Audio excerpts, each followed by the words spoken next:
Thank you, Madam Speaker. Madam Speaker, I give notice that today I will move that this House notes of the actions of Azerbaijan towards the Republic of Armenia, as well as the Republic of Artsakh, and their blatant disregard of international law by recently breaking their ceasefire agreement.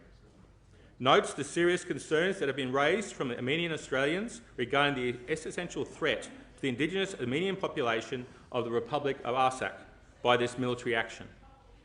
Condemns the actions of President Erdogan of Turkey and President Aliyev of Azerbaijan in their pursuit of a policy of pan-Turkish nationalism that has previously led to genocide, which now threatens the Armenian population of Artsakh with ethnic cleansing. Calls on the federal government to condemn these attacks and advocate their support for the safety and security of the republics of Armenia and of Artsakh. Recognise the right to self-determination of all peoples, including those of the Republic of Artsakh, and calls on the federal government to also recognise the Republic of Artsakh as the only permanent solution to the conflict, to avoid further attempts of such military aggression. Madam Speaker, this motion, I know, has been supported by the New South Wales Labor Caucus, as well as I want to acknowledge the support of this motion by the government, who has offered to co-sponsor this motion and gives its support. I also note the many crossbenchers who have spoken to me personally to support this motion. Madam Speaker, for over 100 years, the plight of the Armenian people has been greatly interwoven with the fabric of Australia's proud Anzac history, and that legacy continues today. To understand how and why Australia's contribution played a vital role to the continued existence of the Armenian people, we must travel back to the early morning of the 24th of April 1915, when the Ottoman Empire began their heinous agenda to commit one of the greatest genocidal crimes against humanity. In the shadows of the First World War, Ottoman authorities attempted to exterminate the Armenian population of the Ottoman Empire through state-sanctioned indiscriminate acts of violence, which involved a murderous series of deportations, death marches, and large-scale massacres, with the purpose to end the collective existence of the Christian minorities.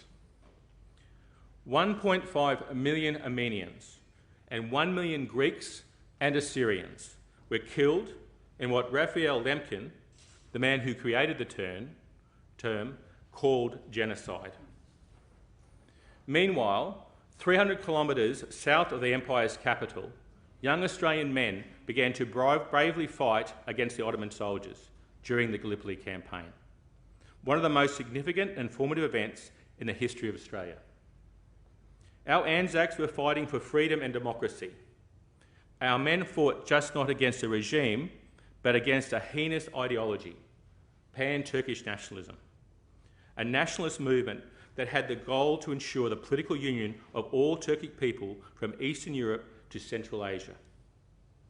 From here, the stories of the plight of the Armenians and the stories of our brave young men began to intertwine, as seen through Anzac eyewitness accounts of the Armenian genocide.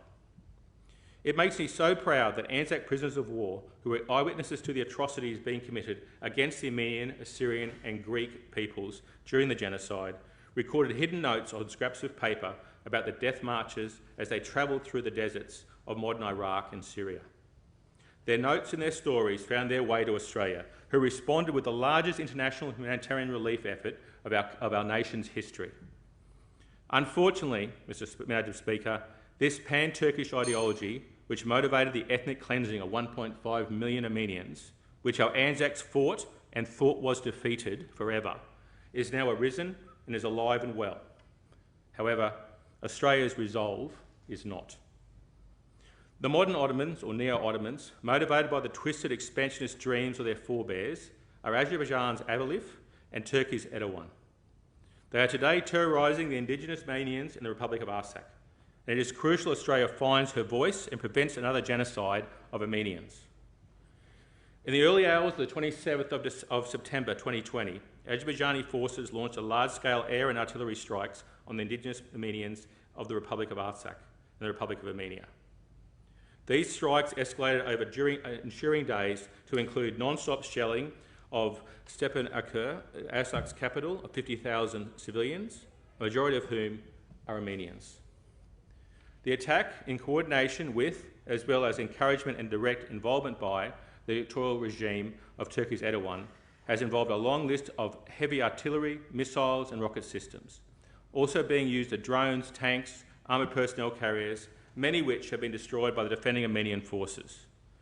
Since the start of these attacks, over 700 Armenian soldiers have died defending the Republic of Artsakh's right to freedom and democracy, peace and self-determination, leaving countless others injured. And thousands of Azerbaijani soldiers have also lost their lives in this senseless military aggression. This is in addition to the dozens of civilians, including women and children, who have been killed due to Azerbaijan's active targeting of civil infrastructure in Artsakh, in complete violation of international law.